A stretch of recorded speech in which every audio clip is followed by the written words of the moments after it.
මේ වෙලාව කිල්ලේ කවා ගන්න ඕනේ. පොඩි තියෙද? ගේන්න ගියා. උතර දෙන්න ඕනේ ඈ. කිලෝ 40ක්. බඩි ගන්න බඩි රුපියල් ගන්න ඕනේ. බලි ඔයලා දෙන්න තාගේ. ඒක වුණා. එයා පිටිපස්සෙන් යන ඉස්සර ගන්න බෑ. මල පොඩ්ඩක් රෑ කොච්චර නැගිටලා ඉන්නවද පොඩ්ඩක් බලන්න ඕනේ. ඒක තමයි තීරණය කරන්න අරගෙන යනවා. තීරණය කරනවා කියන කිලෝමීටර. ඊය කරන්නේ නැහැ. අටක් නම් යන්න මොනක්. ඉතින් ඔකද?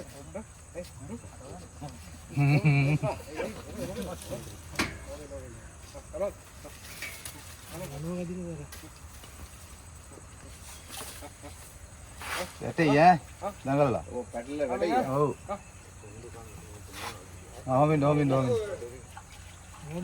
ආවෙන්.